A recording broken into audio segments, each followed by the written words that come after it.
Mga kapuso, ganap na pong batas ang paggamit ng malalaking plaka at iba pang identification marks sa mga motorsiklo matapos itong pirmahan ni Pangulong Duterte. Magiging epektibo raw umano kasi ito pangontra krimen. At kaugnay niyan makakausap natin si Ginoong Jobert Christian Bolaños ng Motorcycle Rights Organization. Jobert, good morning. Welcome sa Unang Balita. Pwede nyo bang ipaliwanag sa iba nating kababayan kung bakit tutol ang motorcycle groups dito sa pagpapalaki ng plaka? Well, first and foremost, the purpose is to prevent crimes from happening. Wala hong kriminal ang gagamit ng sarili niyang plaka. So, hindi natin makikilala pa rin ang mga taong pumapatay tapos tumatakas gamit ang motorsiklo dahil nakaw ho ang motorsiklo nila at the same time nakaw yung plaka. And then there's the issue of safety. Ang plakang sukat na gusto nila, marami na hong binabangga sa larangan ng safety. Nandiyan ang wind resistance. When there is resistance, there's bound to be failure. When there is failure, there are risks. Ang risks na to pwedeng mauwi sa injury, pwede ring mauwi sa pagkamatay ng isang rider, or worse, a pedestrian. Kasi hindi May mga instances na talaga na nililipad yung plaka. Nangyayari na ho ito with the current size, at nasa likod pa siya. What more kung nasa harap, sinasalo lahat ng hangin, and there's more vibration in the front than at the back of the motorcycle. Pero nakakahataw ba tayo ng ganong kabilis din sa traffic sa EDSA? Parang hindi naman. You don't have to be that fast. Okay. Kasi if you're on a highway, for example, even traveling at 60 kph, tapos may gust of wind na sumalubong sa'yo, depende kung saan nakakabit yung plaka mo, it can affect the handling of the motorcycle. So, there are so many engineering safety factors na mismong manufacturers na po ang nagsasabi na this size won't work.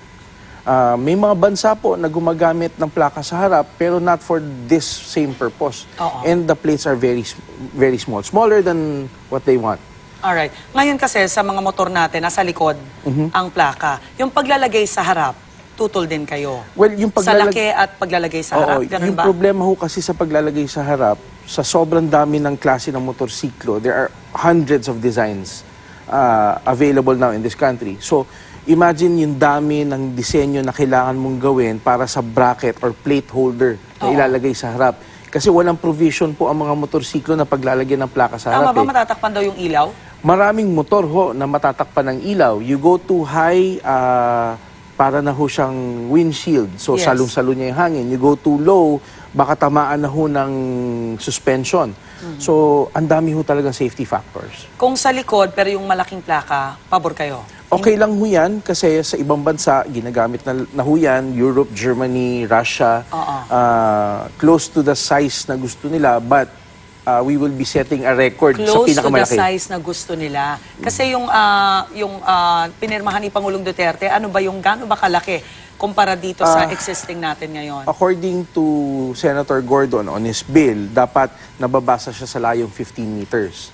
Yung sample na ginawa ng LTO, which is 200 by 225 millimeters, nababasa lang siya at 12 meters. So, depende ho kung tatanggapin na nila yung sample ng LTO, or susundin natin kung ano yung nakalagay dun sa batas. Again, hindi issue dito ang masisira ang forma ng motor ko. More on safety. We don't even think about that. Yes.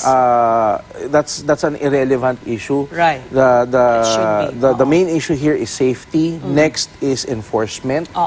And then, of course, pagdating sa kriminal, hindi naman ho nila gagamitin ang sarili nilang plaka that will lead to their identities. Jobert, kung tutol lang mga motorcycle groups, dapat siguro mag-suggest din tayo ng solusyon na nakikita nyo.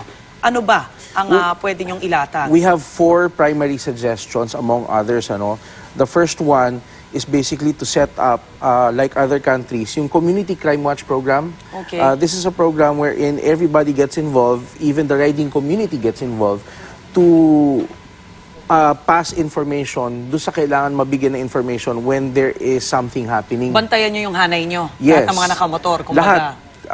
And with that kasi, the criminal would think twice kasi ngayon, hindi lang pulis ang hinahanap niya before he does his deed. Hindi na niya alam ngayon kung sino ang nagbabantay. Everyone should be vigilant. Yes. So that's one. And then second, fight fire with fire. They like to use motorcycles. let's give the policemen more motorcycles. So, at the same time na paikot-ikot sa mga kriminal na yan, we have policemen on patrol on motorcycles as well. Okay. And then we have the improvement of our technology. Yung CCTV system natin, hindi ho naka-network eh. So dapat dyan naka-network, 24/7 may nagbabantay. Hindi yung gagamitin mo lang yung CCTV Tapos para na. mag-review. Dapat dyan, nakatutok ka, nakabantay ka, nakamonitor ka. Yes, yes. And then last but not the least, of course, if we can put 20,000 policemen during SONA, why can't we put those 20,000 policemen on patrol in shifts in key locations around the city kung saan merong mga red spot o hot spot? Yes. So police visibility po talaga ang pinakasolusyon in preventing crime. Alright, napirmahan na ni Pangulong Duterte. Of course, ang susunod, hinihintay natin yung implementing rules and regulations. Makikibahagi kayo doon, no? Yes, Alright. we already submitted our intent to be part of the implementing rules and regulations creation.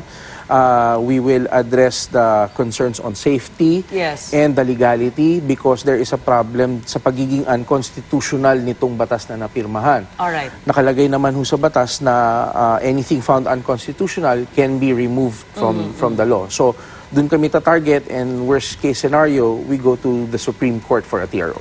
Alright, abangan namin kung ano ang kahihinatnan. Maraming salamat, Jobert. Nakausap po natin Jobert Christian G. Bolaños ng Motorcycle Rights Organization. Mamaya, kukunin naman natin ang panig ng LTO. Thank you.